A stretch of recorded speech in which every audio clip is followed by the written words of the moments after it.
Hello my dear officers, मैं हरीश कुमार शर्मा आपका स्वागत करता हूं आपके अपने यूट्यूब चैनल टॉप ऑफिसर्स पर, जिसमें दोस्तों हम रीजनिंग जो हमारी संपूर्ण सिलेबस वाली सीरीज थी उसके अंतर्गत आपने 7 अध्याय को समाप्त कर लिया है। आज हमारा जो 8वां अध्याय है घन और पासा क्यूब एंड डाइस आपके सामने लेकर के आए हैं। इसके बाद में हम क्यूबॉइड पर भी चर्चा करेंगे।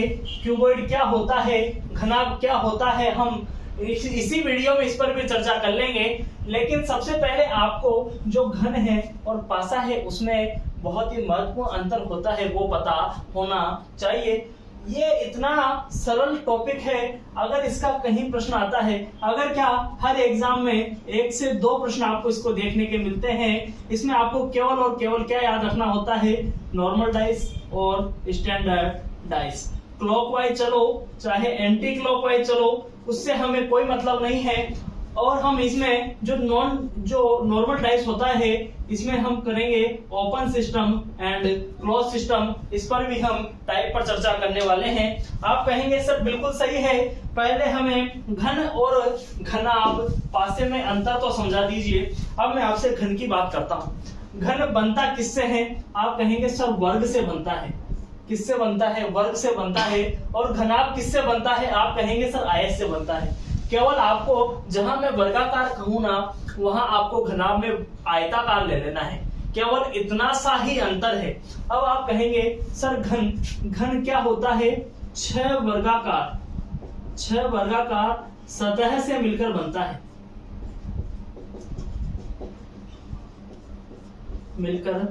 है, अब आप कहेंगे सर वर्ग क्या होते हैं? जिसके आमने सामने की भुजाएं बराबर होती है। तो जो घन होगा उसमें जो 6 भुजाएं होगी वो सभी क्या होगी? बराबर होती है। क्या होती है? बराबर होती है। ठीक है, अब मैं आपसे कह दूं कि घन में कितनी भुजाएं? 6 भुजा होती है कि नहीं होती? कोने की बात करें तो कितने कोने हो गए? 8 कोने हो गए। और किनारे की अगर हम बात करते हैं तो 12 किनारे होते हैं। ये घन की बात करें, चाहे घनाभ की बात करें, चाहे पासे की बात करें, सभी में ये चीज क्या होती है? कॉमन होती है। क्या होती है? कॉमन होती है। अब हम आगे जो हमारा टॉपिक है उस पर चर्चा करते हैं। 6 वर्गाकार सतह आपने बता दिया।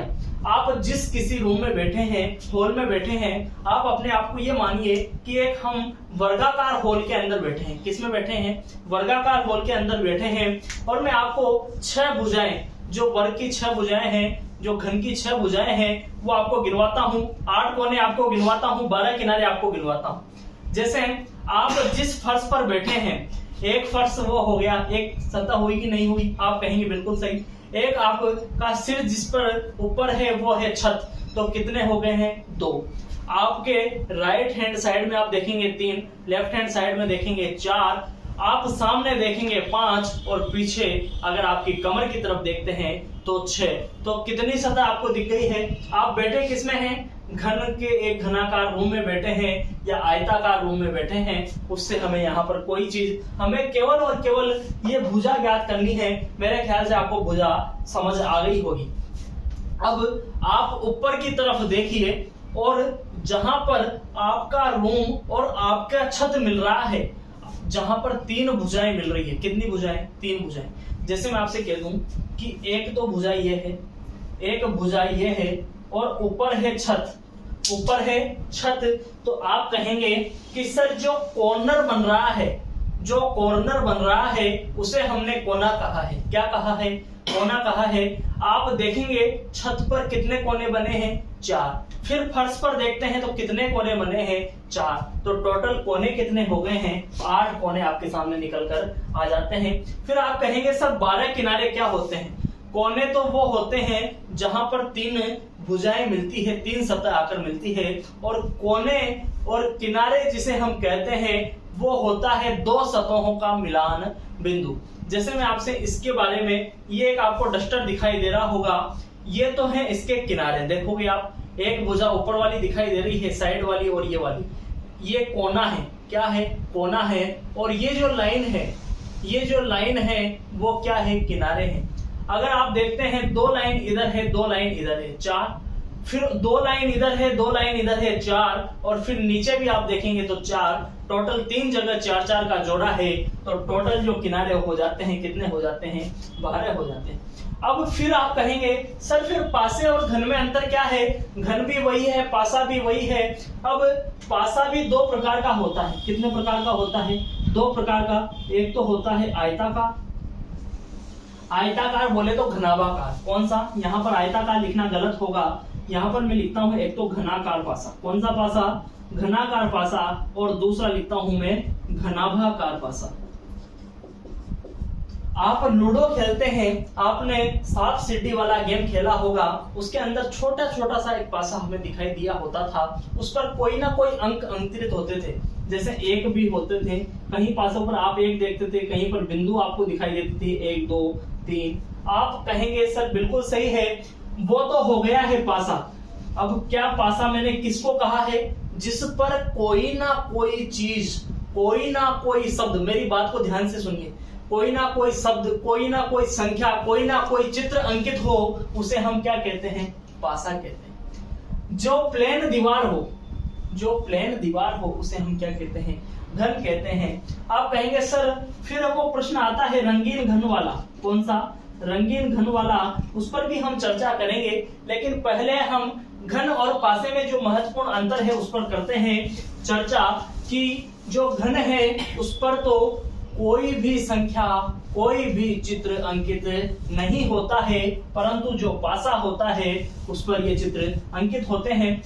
फिर मैंने आपको पासे में 2 चीजें बताई है, एक तो बताया है घनाकार पासा और एक बताया है घनाभाकार पासा। आपने देखा होगा महाभारत में जो शकुनी वो पासा चलाता है वो घनाभाकार पासा था। आप देखेंगे लंबा पासा जिसे हम कहते हैं, जिससे हम 64 खेलते हैं, वो पासा घनाभाकार पासा होता है। और जिससे हम लूडो खेलते हैं, सांप सीढ़ी खेलते हैं, जो हमारे नॉर्मल चलता है, उसे हम क्या कहते हैं, घनाकार पासा कहते हैं। हमने पासे के 2 चित्र आपके सामने बनाए हैं। ये दोनों चित्र आपको एग्जाम में देखने को मिल जाते हैं। कभी एग्जामिनर इस टाइप का चित्र दे देता है और कभी इस टाइप का चित्र आपको दे देता है। अब दोस्तों आप कहेंगे सर बिल्कुल सही है, लेकिन इसका हमें प्रैक्टिस करवाइएगा। तो प्रैक्टिस के लिए दोस्तों मैंने आपके लिए ये शीट तैयार करवाई है। आप कहेंगे कि सर ये तो बहुत ज्यादा प्रश्न हो गए हैं। ये सभी शीट आपको हमारा जो टेलीग्राम चैनल टॉप ऑफिसर्स है उस पर आपको प्रश्न दिए जाएंगे, और जो यहाँ पर प्रैक्टिस होती है वो आपको करवाई जाएगी। टोटल इसमें 68 प्रश्न हैं। कितने प्रश्न हैं, 68 प्रश्न हैं। अगर आप इनको हल करते हैं, इनको समझते हुए चलते हैं, तो इस अध्याय में आपको कहीं भी कोई परेशानी का सामना नहीं करना पड़ेगा। अब चलते हैं पासे पर। यहाँ पर मैं एक वापस से घन बनाता हूं और आपको एक बार फिर से जो कोने और किनारे हैं उन्हें समझाने का प्रयास करता हूं। ये एक कोना है, 2 3 4 5 6 7 और 8। ये तो क्या हो गए हैं, कोने हो गए हैं। 8 कोने हो गए हैं। अब किनारे की अगर बात करें, 1 किनारा, 2 किनारा, 3 4 5 6 7 8 9 10 11 है और 12 किनारे आपको मैंने गिना दिए हैं। 12 किनारे आपको गिना दिए हैं कि नहीं गिनाए। आप कहेंगे सर 2 भुजाएं ये है, 2 भुजाएं इधर की तरफ है, 4 भुजाएं और 2 भुजाएं, एक आगे वाली एक पीछे वाली, तो कितनी भुजाएं हो गई है, 6 भुजाएं हो जाती है। अब हम चलते हैं पासे पर। पासा होता क्या है, पासा 2 प्रकार का होता है। एक तो होता है साधारण पासा। कौन सा पासा, साधारण पासा। और दूसरा जो होता है वो होता है मानक पासा। क्या होता है, मानक पासा। अगर कोई इंग्लिश मीडियम वाला है तो जो डाइस होते हैं वो 2 टाइप के होते हैं। साधारण पासा बोले तो नॉर्मल डाइस, नॉर्मल डाइस, इसे ही हम नॉन स्टैंडर्ड डाइस भी कहते हैं। क्या कहते हैं, नॉन स्टैंडर्ड डाइस। क्या कहते हैं, नॉन स्टैंडर्ड डाइस। और आगे हम चलते हैं मानक पासा, जिसे हम क्या कहते हैं, स्टैंडर्ड डाइस। क्या कहते हैं, स्टैंडर्ड डाइस। मैं साधारण पासे की आपके सामने बात कर रहा हूं। साधारण पासा क्या होता है? साधारण पासे को भी हम दो भागों में पढ़ने वाले हैं। एक तो खुला पासा, कौन सा पासा? खुला पासा, और एक होता है बंद पासा। कौन सा पासा? बंद पासा। अब साधारण पासा और मानक पासे में कोई ना कोई तो अंतर होगा। जो आप लूडो वगैरह खेलते हैं, जो आप सांप सीढ़ी खेलते हैं, उन सभी में मानक पासा स्टैंडर्ड डाइस काम में लिया जाता है। अब वो लिया कैसे जाता है, मैं आपको सबसे पहले साधारण पासे की एक डेफिनेशन बता रहा हूं, आप उसे नोट डाउन कीजिए। दिखाई गई सतहों का योग 7 होता है। क्या होता है? 7 होता है। आपको जो फलक दिखाई देती है उनका योग क्या होता है? 7 होता है। यहां पर एक नोट आप डाल लीजिए। नोट क्या है कि पासे में एक साथ 3 फलक दिखाई देती है। कितनी फलक दिखाई देती है? 3 फलक दिखाई देती है। ठीक है, 3 फलक दिखाई देती है। और इसी में आप एक और नोट डालिए, 500, 1000, 5000, 10,000, जितने का आप डाल सकते हैं डाल लीजिए। ये क्या है? महत्वपूर्ण नोट है। विपरीत फलक। क्या कहा? विपरीत फलक। यहां पर मैं लिख देता हूं, विपरीत फलक कभी भी, मेरी बात को आप ध्यान से सुनिएगा, विपरीत फलक कभी भी एक साथ, क्या कहा? विपरीत फलक कभी भी एक साथ दिखाई नहीं देती है। क्या नहीं देती है? दिखाई नहीं देती है। विपरीत फलक कभी भी एक साथ दिखाई नहीं देती है। आपको ये चीज ध्यान रखनी है। अब ठीक है, साधारण पासा तो आपने सर डेफिनेशन बता दी है। दिखाई गई फलकों का योग क्या होता है? 7 होता है। इसका मैं एक एग्जांपल आपको दे देता हूं। ये मैंने एक डाइस बनाया है, शायद आपको यहाँ पर शो हो रहा होगा। यहाँ पर मैंने डाइस बनाया है, यहाँ पर मैंने अंकित किए हैं बिंदु। अब आप कहेंगे सर इसमें जो दिखाई गई फलक है उनका योग क्या हो रहा है? 7 हो रहा है। कौन कैसे? 6 और 1 को जैसे ही मैंने जोड़ा योग 7 आ गया। और जैसे ही योग 7 आया है मैंने कह दिया ये कौन सा पासा है? साधारण पासा है। कौन सा पासा है? साधारण पासा है। फिर मैं आपसे कह दूं, अब हम चलते हैं मानक पासा स्टैंडर्डाइज की ओर।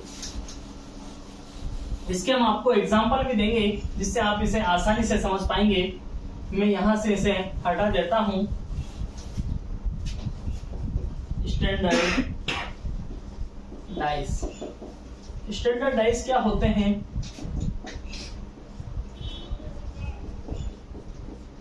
दिखाई गई फलकों का योग कभी भी 7 नहीं होता है। 7 नहीं होता है। मैं आपसे एक और चीज कह देता हूं, स्टैंडर्ड वाइज जो पासे होते हैं वो आप बहुत बार कंफ्यूजन होते हैं कि सर अगर कोई चित्र दे दे, अगर कहीं कोई चित्र ऐसा आ जाता है वो स्टैंडर्ड पासे में नहीं लेकर के किस में लिया जाता है?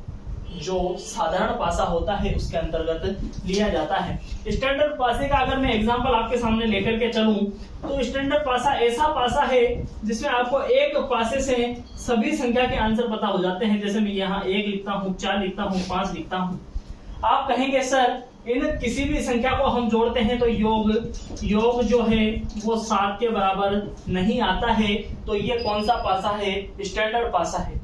तो अगर मैं आपसे कहूं कि आप मुझे विपरीत बता सकते हैं क्या? आप कहेंगे सर बिल्कुल, आपने कह दिया है तो विपरीत बताने में हमें कोई समस्या नहीं होगी। क्यों? क्योंकि स्टैंडर्ड पासा है। विपरीत अंकों का योग 7 होता है।